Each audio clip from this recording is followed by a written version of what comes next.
নমস্কার, কেমন আছেন সবাই? আমরা বেশ ভালোই আছি। আজ চলে এসেছি রবীন্দ্র সরোবর পার্কে। আমার তো বেশ ভালোই লেগেছে। আপনাদের দেখুন কেমন লাগে।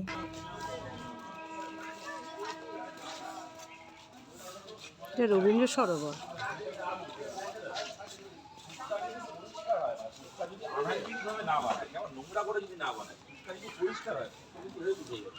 এই যে তুমি একটু অনেক বেশি উপকার কে দিলে জলটা জলটা ভালো জলটা অনেক বেশি উপকার সবই তো না ফেলে ধনে পাতা দিচ্ছি সেবা দিচ্ছি আবার সবচেয়ে বেশি বাসি আপনি কোন দিকে যাব আমরা?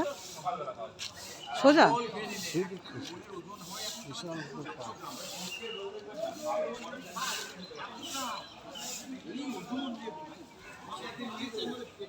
আমরা বুদ্ধ মন্দির দেখতে এসেছিলাম, কিন্তু বুদ্ধ মন্দিরটায় ঢুকতে পারলাম না।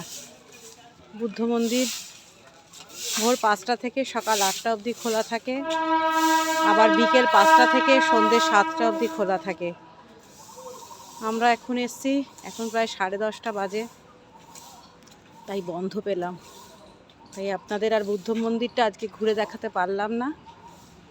আবার যদি সময় করে আসতে পারি তাহলে ঘুরে দেখাবো। ঠিক বুদ্ধ মন্দিরের পাশেই একটা পার্ক আছে। পার্কটা খুব সুন্দর, প্রচুর সবুজ। দেখুন, বেলা 10টা-11টা বাজে, তাও কত ছায়া। একটা বড় ঝিল আছে। এই ঝিলটা মনে হয় রবীন্দ্র সরোবর না গো? না, এটা রবীন্দ্র সরোবর নয়। এই ঝিলটার নাম কি? নাম নেই, নাম কেউ জানে না। ঝিলটা এখন পরিষ্কারের কাজ চলছে, পাতা পড়েছে তো। বসন্তকাল চলে এসছে, পাতা ঝরার সময়, তাই পাতা পড়েছে। এবার জাল দিয়ে দিয়ে সেই পাতা পরিষ্কার করে দিচ্ছে। খুব সুন্দর পার্কটা।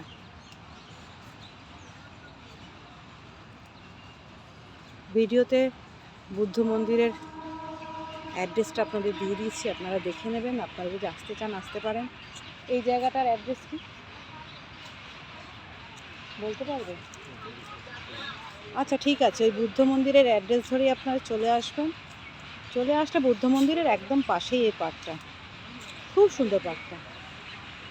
কলকাতায় কত দেখার জায়গা আছে, আমরা কতটুকুই বা জানতে পারি, কতটুকুই বা দেখতে পারি।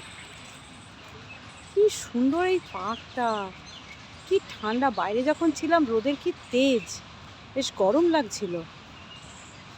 এখন ভেতরে চলে এসেছি, বেশ ভাল লাগছে এবং একটু ঠান্ডা ঠান্ডাও লাগছে। মানে সূর্যের আলো গাছের আটকে এখানে খুব একটা তেজ দিতে পারছে না। দেখুন, সবাই স্বাস্থ্য চর্চা করছে। এই যে ঝিল পরিষ্কারের কাজ চলছে, দেখেছেন কীভাবে ঝিল পরিষ্কার করা হয়? আমরা অনেকেই হয়তো কখনো দেখিনি। দেখুন, ওই যে নেট আছে, মশারির নেট, ওটা জলের মধ্যে ফেলে দিচ্ছে। জল থেকে কচুরিপানা যেগুলো আছে জলে ভাসছে, যেগুলো, সেগুলো জালের মধ্যে আটকে গিয়ে আবার ওরা তুলে নিয়ে এসে এই ওপরে ফেলে দিচ্ছে। এরপরে গাড়ি নিয়ে আসবে, গাড়ি নিয়ে এসে কচুরিপানাগুলো তুলে নিয়ে চলে যাবে।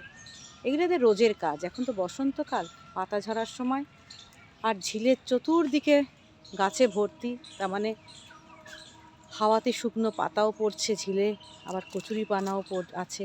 সবই একসাথে ওই জালের মাধ্যমে ওরা পরিষ্কার করে নিচ্ছে।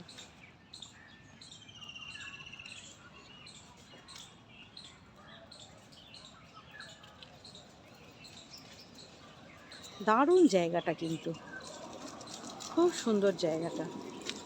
ওর ব্যাটারি চালিত গাড়িও যায়। বয়স্ক মানুষরা তো হাঁটতে পারবে না এতটা, তাদের জন্য ব্যাটারি চালিত গাড়িও আছে। অনেক রকম সুযোগ সুবিধা করে দিয়েছে।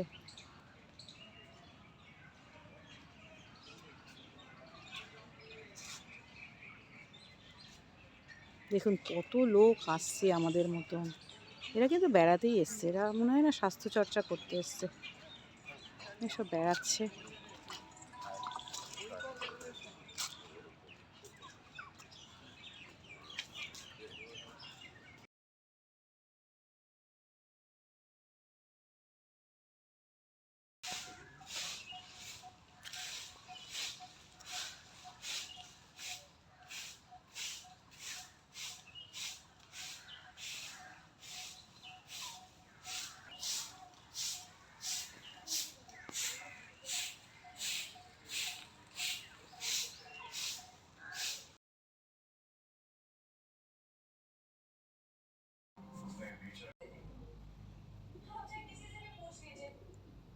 আজ তাহলে এই পর্যন্ত। টাটা, আবার দেখা হবে।